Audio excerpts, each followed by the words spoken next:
Hey, do you want to quickly learn how to add 300 plus people to your email list?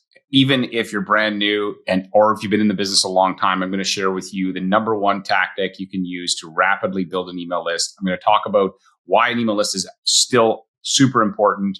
And I'm going to share with you some stories and examples of stuff that we have done and hopefully give you a couple of really simple tactical things you can go and apply to your business literally next week if you want to help you with this. Hey, I'm Scott Peckford. This is the I Love Mortgage Brokering podcast. This is my weekly short tactical podcast that I do. Try to keep it 10 to 12 minutes where I dive into a tactic to help you in your mortgage business.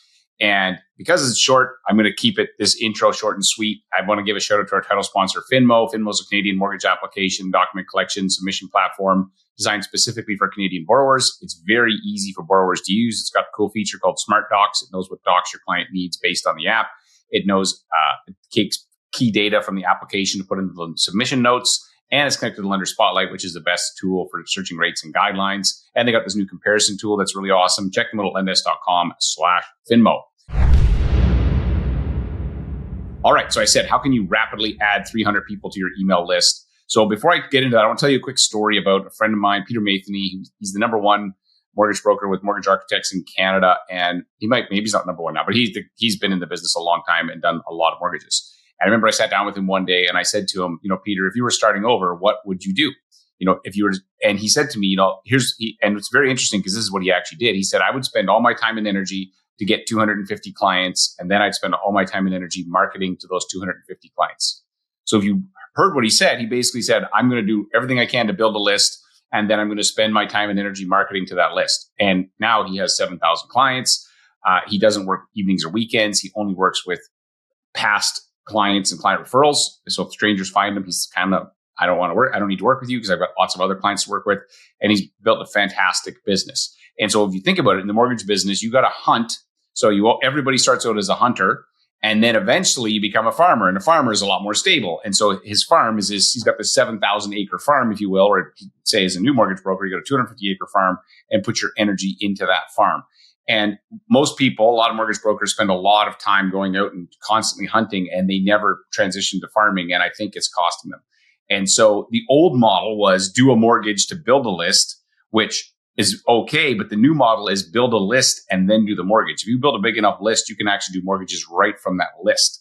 And that's an extremely important point that I want to make sure you don't miss. So it was do a mortgage to build a list. Now I say build a list and do a mortgage. So this is great, Scott, but how do I actually get people to get on my newsletter? And first off, I would say don't call it a newsletter. How do I get them on my list? One of the things you do is don't call it a newsletter. Nobody wants to be on that. So you got to add value. And there's ways to add value that are useful to people and they'll want to pay attention to it. One of the easiest ways to do this is actually just through giveaways. So if you remember when Groupon came into the market, and I remember watching Groupon come to our city, 100 and some thousand people, and within a very short period of time, they had an email list of something like 40,000 people. And I thought, wow, they did that fast. How did they do it? Just by having deals, basically. People could get deals and they were excited to hand over their email list because there was value. So this got me thinking, I thought, why don't we do our own version of this? And so I call it a VIP club, and we would run contests to local businesses. I'd go to a local business and I'd partner with them and say, hey, look, I got an email list of 2,000 past clients. I'd like to promote your business to my past clients. Can I buy some gift cards? And lo and behold, the business is like, hells yeah, you can do that. That sounds like a great idea. This was even before social media was as big of a thing. A lot of the businesses weren't even on social media. You do that strategy today. Obviously, you want to leverage in social media as well as the email list. And so what would happen is I'd go to the business, say, hey, I want to buy $100 of gift cards. They'd say, fantastic. A lot of times they'd actually even give me extra. Oh, here's a couple extra. Thanks you for doing this. And then I'd be giving away $200 worth of gift cards, and I'd be promoting this to my email list. And what I would do to engage my email list is I'd always ask them a question because I want to get a conversation going. So I'd ask them a question about, and it could be a personal question to just build a better relationship, or it could be a business question. I didn't always do business questions. And this worked like a hot damn. Like it worked so good that we ended up creating a business out of it. I created a service out of it and sold it and built it up to a pretty significant size. We sold it. I sold it to some friends a few years ago because I just didn't feel like I could run that as well as my other business. And the business still runs today, and there's lots of mortgage brokers that are using it. It's called VIP Club. I'll put a link to that in the show notes. You can check that out if you want. But essentially, so here's the point of that whole story is that Groupon figured out that if you can add value, people are going to easily trade their email address. And if, as a mortgage broker, having an email, the power of having an email list is there are certain times of the year when certain rate specials happen.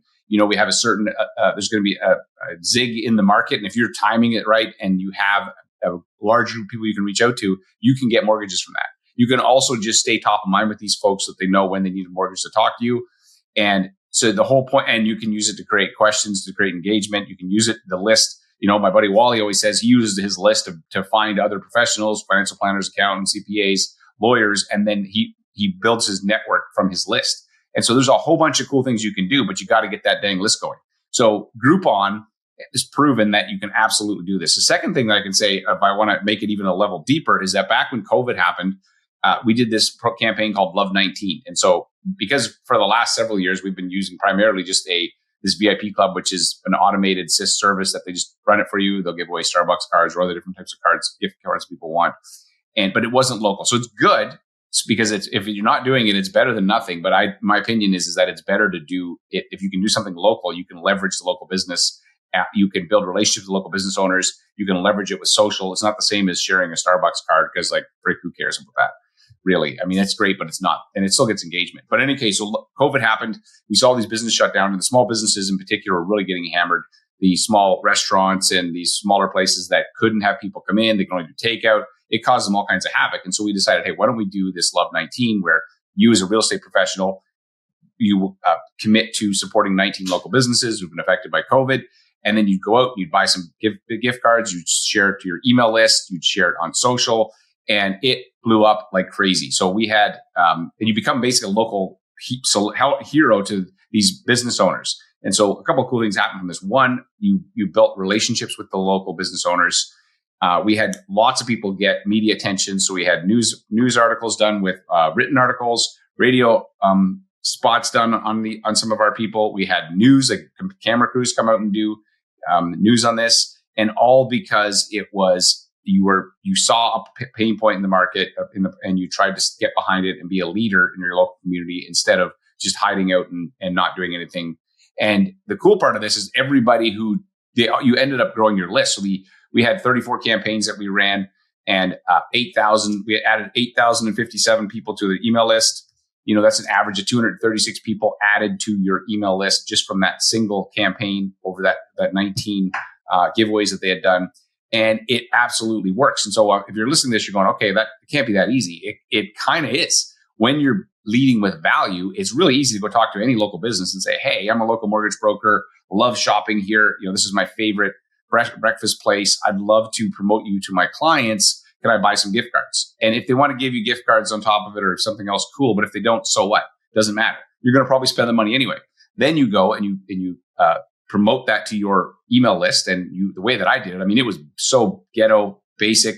I just sent them an email and said, hey, answer this question. And they would reply to the question.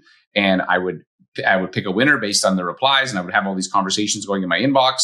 Those conversations, you'd send this thing out. They'd reply and say, oh, I actually got a question on my mortgage. Oh, cool. They don't even ask about the thing because you're in their inbox and they feel like, hey, this is a person. And then the third thing you do is you layer in the social component, which is also promote your giveaway on social so that people can go, oh, I want to sign up for that. They put in their email address. Now you've got their email. Now they can find out who you are and what you do. And so it is a very powerful way to build an email list.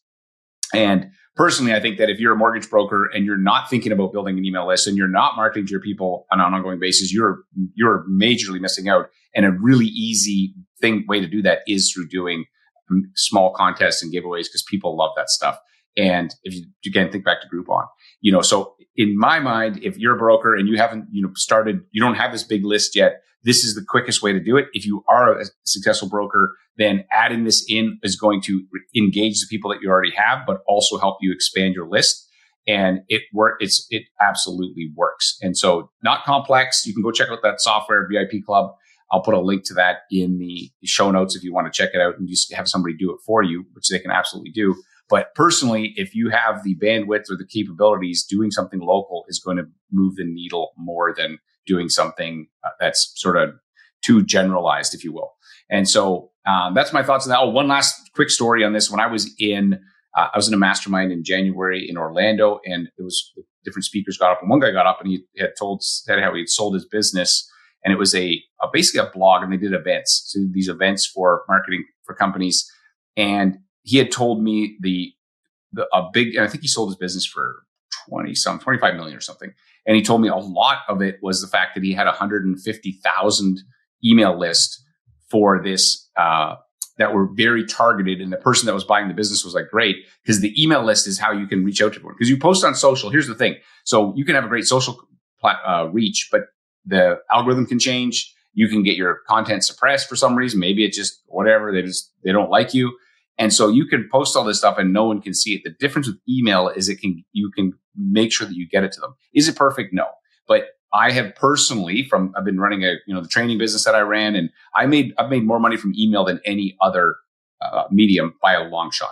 Because people hear the podcast, they may listen to some and then maybe they get busy, whatever. But then all of a sudden I send out an email saying, hey, I'm doing this cool thing. You want to check it out? They're like, oh yeah, I'll check that out. Same thing with your mortgage business. If you're not sending consistent emails, you are it's costing you a ton of money. So I encourage you to go build your list, give this a try, and try a local VIP club, local contest marketing for businesses, promote their local businesses, and watch how your business grows. Thanks again for listening. I'm Scott Peckford. And if you want to get on my email list, I'll put a link to that. So we've got this cool email that we send out every week. I send you a link to all of the best content ideas that I find when I search on social, what you can use and steal for your mortgage business. And I call it the 321 Thursday email, which is my attempt to do a James Clear, my version of a James Clear email. You want to get on my email list, and we do giveaways every week on that as well, where we ask you questions and then we share the best answers. So it's a great way for you to learn. There's a link there to get on the 321 email list. Thanks for listening. I'm your host, Scott Peckford. And as I always say, there's no problem in your mortgage business that someone else hasn't already solved.